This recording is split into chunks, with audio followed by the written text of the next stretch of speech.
Rick Steves, delighted to be your travel partner. This time, we return for a quick look at Lisbon before heading north for small-town Portuguese adventures.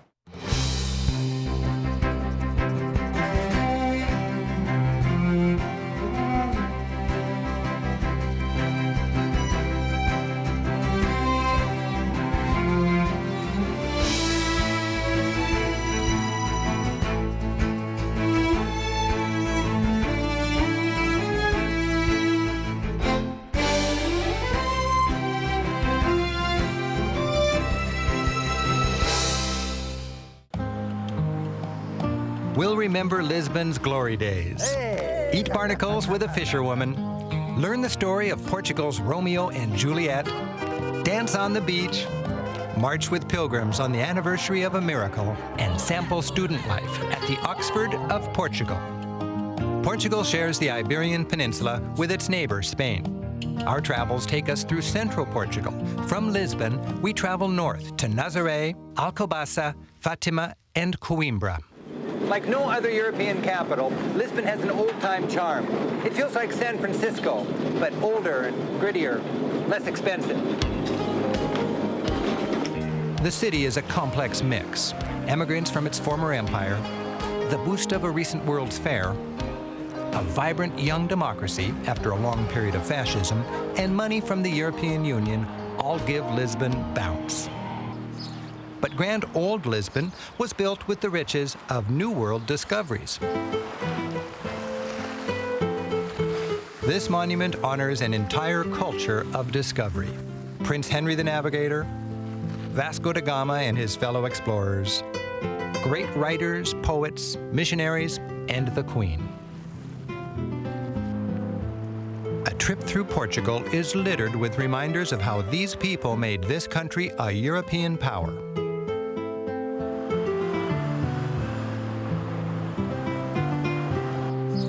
We're in the Lisbon suburb of Belém, famous for its monuments, museums, and this monastery, where sailors worshipped before sailing into the unknown.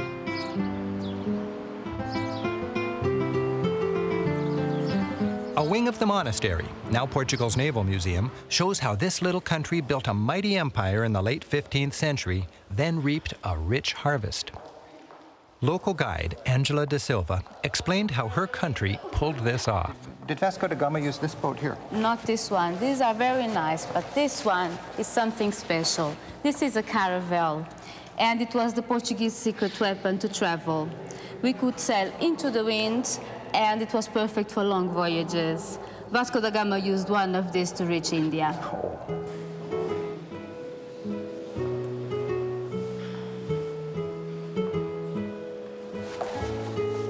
So this is the sphere, and it represents the world. Tradition says that the band divides the world in two, half for the Portuguese, half for the Spanish.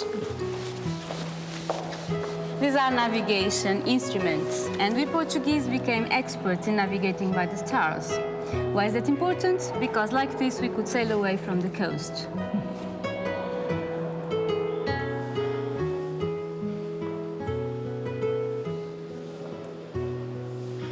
The great explorers brought in the money, and Portugal's royalty spent it. This starburst of Brazilian gold and jewels was an 18th century gift from king to church. And the Portuguese good life wasn't limited to kings and queens. This popular bakery is famous for its custard cakes. Pastéis de Belém.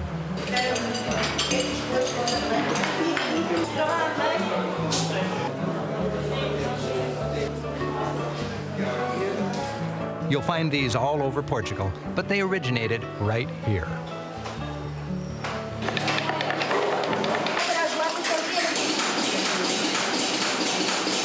Behind the lazy cafe scene, a sweet sweatshop cranks out 10,000 tasty delights a day.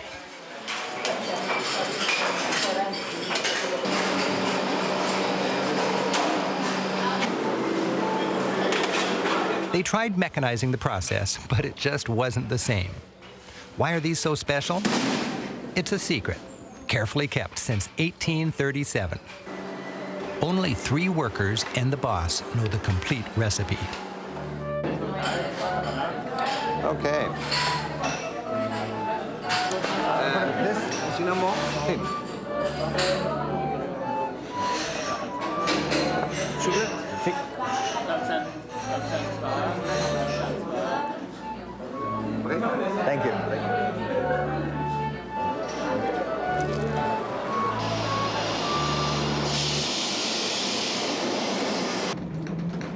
Remember the basic economic equation. Throughout the Middle Ages, Italy dominated European trade with the East.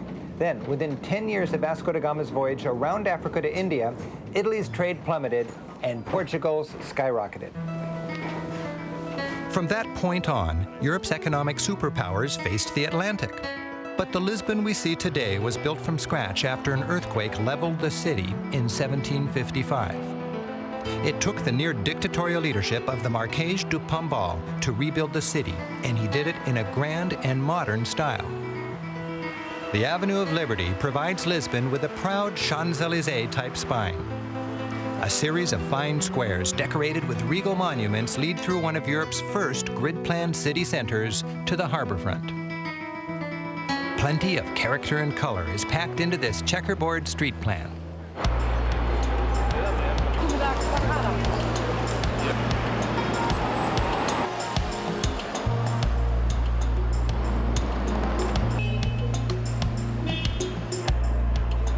And tiny hole-in-the-wall bars serve just one drink, ginginha. This favorite Lisbon drink is a sweet liqueur made from the sour, cherry-like gingerberry, sugar, and schnapps. The only choices are with or without berries. That's com or sem fruta.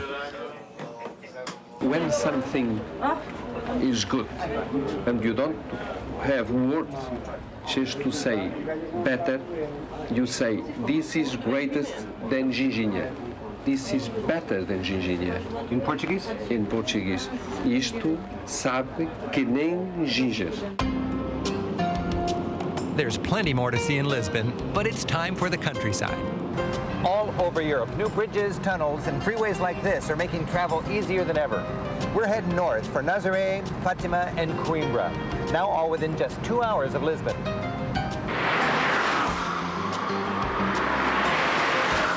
Our first stop, the fishing town of Nazaré. It's off-season, and as I stress in my guidebooks, with no crowds, we can drop into town without a reservation. In Nazaré, locals renting spare rooms clamor for your business. Women camp out at the bus station and on the road into town, waving signs advertising rooms for rent in 5 languages, hoping to snare arriving tourists. Alô, chambre? Sí, quartos. Sim. Quanto custa? Para 2 pessoas, banho privado, 5.000. Sem banho. Sem banho privado, para 2 pessoas, 4.000. 4,000 para dois. Sim, dos. Is it good? Can I look? Sim, podes mirar. In Portugal, rooms rented in private homes, that's quartos, offer the best budget beds. And getting lost is just not an option.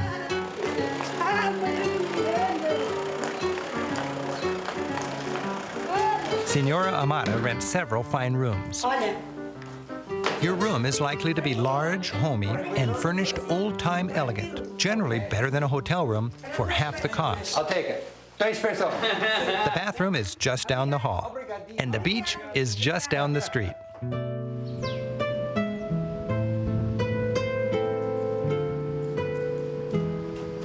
While quite touristy in the summer, Nazaré offers a surprisingly good look at old Portugal. Somehow the traditions survive and the locals merrily go about their black shawl ways. Wander the back lanes for an intimate look at Portuguese family in the street life. Nazaré's women are famous for wearing skirts with 7 petticoats. In the old days, they'd sit on the beach waiting for their fishermen to sail home. To keep warm during a cold sea wind, but remain modest, they'd wear several petticoats in order to fold layers over their head, back, and legs.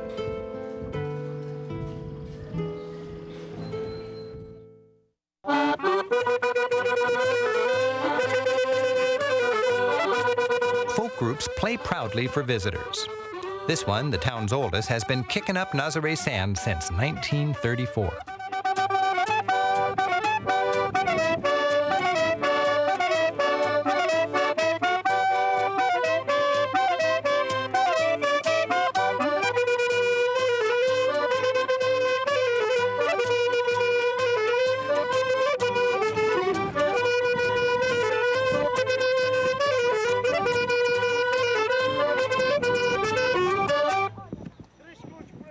I got hooked on Nazaré back when boats like these littered the beach. Now the fishing boats are moored comfortably in the modern harbor. And in the summertime, sunbathers pack the beach. We're here in April. Almost no tourists, lots of local color. Squadrons of sun-dried and salted fish are crucified on nets and left under the midday sun. Locals claim they're delightful.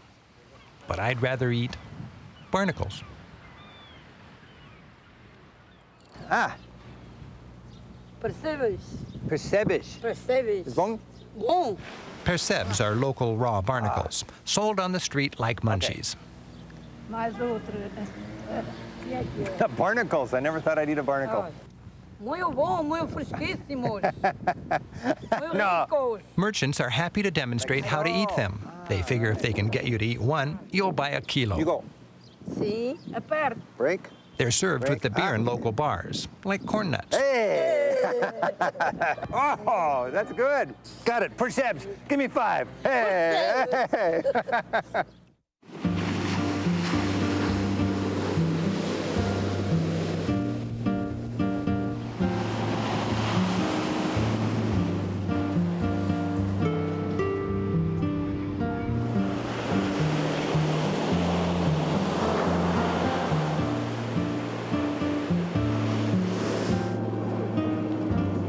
Nazaré's funicular was built in 1889, the same year as the Eiffel Tower, designed by a disciple of Eiffel. It leads to another town, Sitio, high above Nazaré. Sitio feels different. Its people are farmers, not fishing folk. They've got less sand, but more view. It's dinner time, and we've followed the locals to Restaurant O Bugio.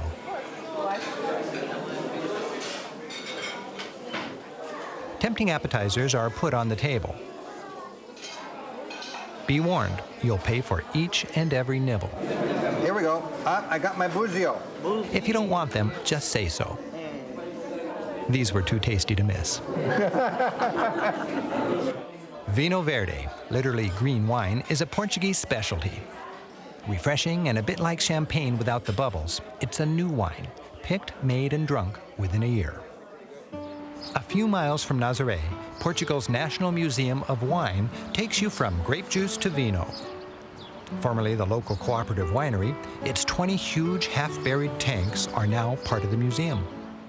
Imagine 60,000 gallons of grape juice busily fermenting on its way to wine. All these barrels are made of French and Portuguese oak. And they are made for sweet wine and brandy. Wow, that's a lot of brandy. The museum shows off Portuguese wine culture in a series of rooms that used to be fermenting vats.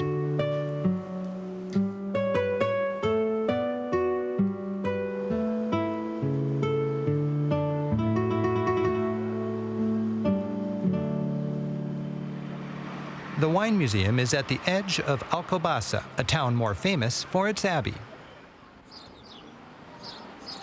Built after the Christians chased out the Moors, it became one of the most powerful abbeys around and a cultural center of 13th century Portugal. For 600 years, the abbey was filled with hard work, prayer, and lots of meditative silence.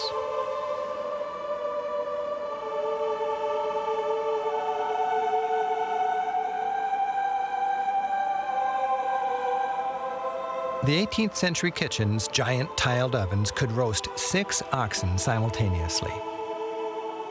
The industrious monks rerouted part of a river to get running water. And there were plenty of fine hard surfaces for slicing and dicing. The brothers would wash at this fountain before proceeding into the dining hall.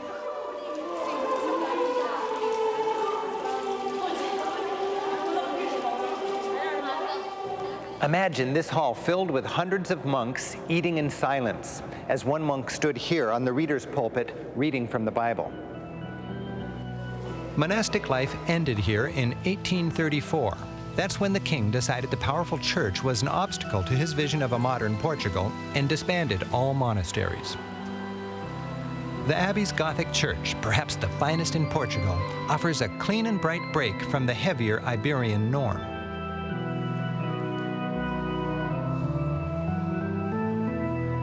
The long, narrow nave leads to the finely carved 14th century tombs of Portugal's most romantic and tragic couple, King Pedro I and Dona Inês de Castro. Pedro, heir to the Portuguese throne, was in love with the Spanish aristocrat Inês. Concerned about Spanish influence, Pedro's father forbade their marriage. They married secretly. The angry king had Inês murdered. When heartbroken Pedro became king, he executed her murderers.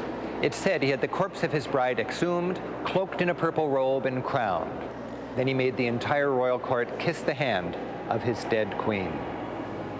Like religious alarm clocks, the attending angels seem poised to wake the couple on Judgment Day. For over 600 years, Pedro and Inês have rested here, feet to feet, so that when the trumpets blow, they'll rise and be together again.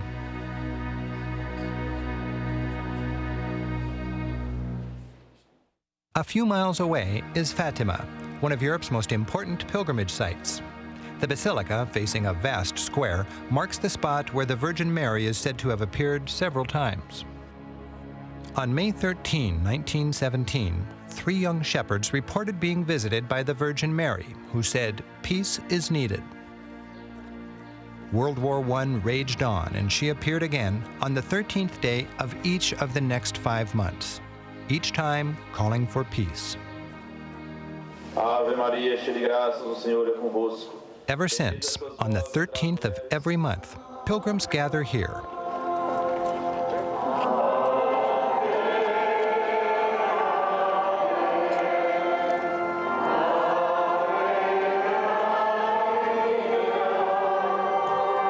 In 1930, the Vatican recognized Fatima as a bona fide miracle.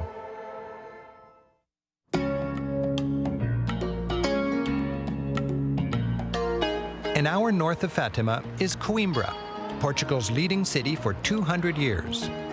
Only as Portugal's maritime fortunes rose was landlocked Coimbra surpassed by the port of Lisbon. Today, Coimbra is Portugal's 3rd largest city and home to the country's oldest and most prestigious university. Coimbra is a mini Lisbon, everything good about urban Portugal, without the intensity of a big city.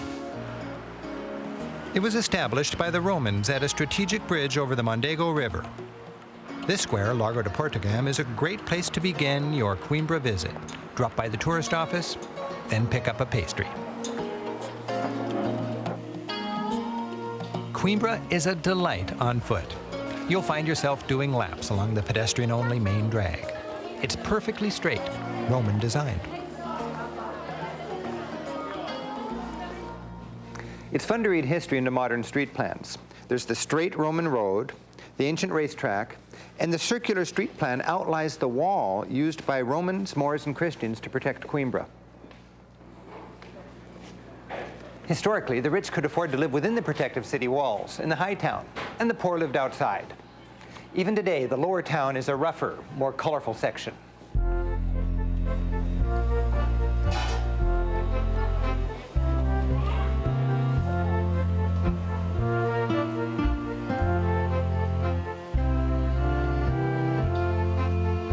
The pedestrian drag ends at another people-friendly square, Porta Santa Cruz.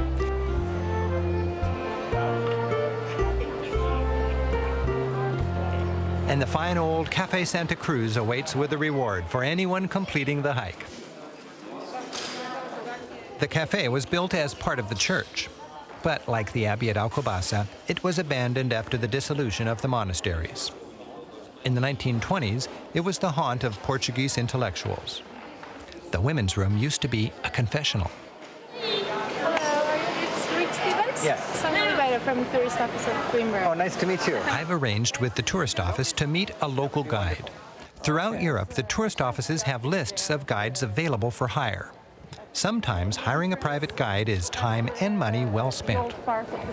Oh, look at that. This gate leads into Coimbra's old town. Its name, Arco de Almedina, means Gate to the Medina, a reminder of Moorish times. Part of the old town wall, it's a double gate with a 90-degree kink in the middle for easier defense. And look at the dolls. Oh, there. yes, look at that. Yes. Notice the 2 square boiling oil holes in the ceiling to turn attacking Moors into fritters. Stop them.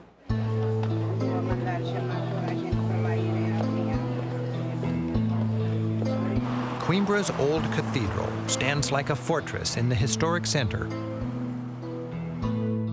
After a little travel in Spain and Portugal, you can almost predict the same old story. Christians push out the Moors, tear down their mosque, and build a church. In fact, some of these stones were actually part of the mosque that stood here until 1064. The facade even feels Arabic. Notice the crenellations along the roof of the fortress-like church. The Moors, while retreating, were still a threat.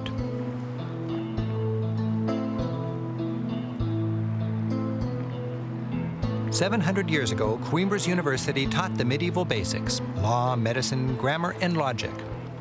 With Portugal's seafaring orientation, astronomy and geometry were added.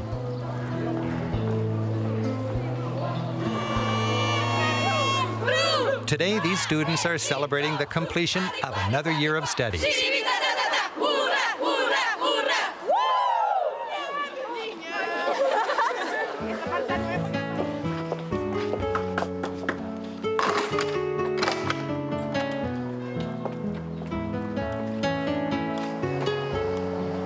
The university's Baroque library displays 30,000 books. University researchers can still actually check out these centuries-old volumes. At the high altar stands its founder, the divine monarch, John V. The reading tables, inlaid with exotic woods, ebony from Sri Lanka and rosewood from Brazil, are ornamented with copper and silver inkwells. The gold leaf is South American, and the motifs are Chinese.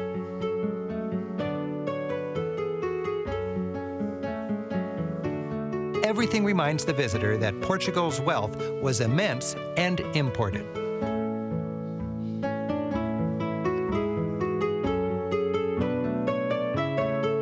The heavy teak door is kept shut to keep out the humidity. Obrigado.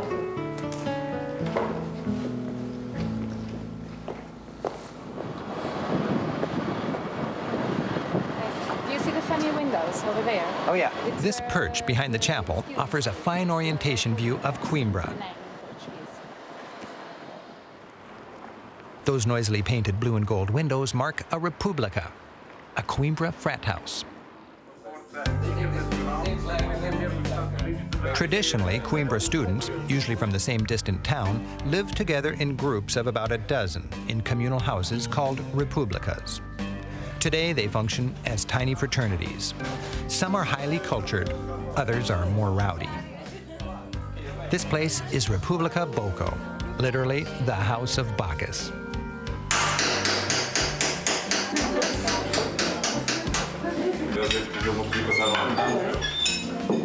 What's so good about this place? Students brag that in 1 year, you gain the experience of a lifetime.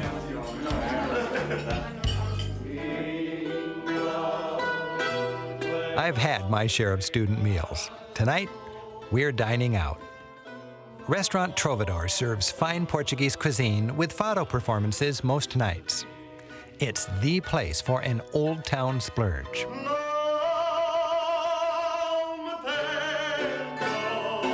The waiter insisted I try the goat cooked in red wine. Good advice.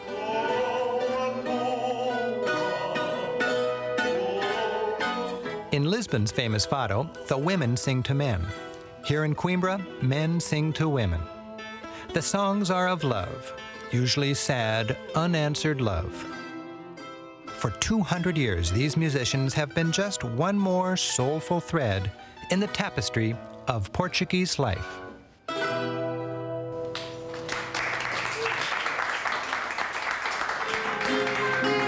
Thanks for joining us. I hope you've enjoyed our look at Portugal.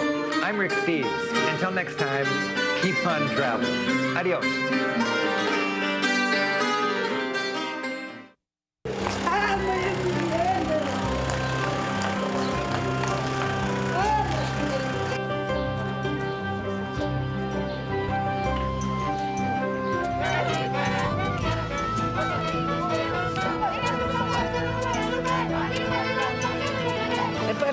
Like so.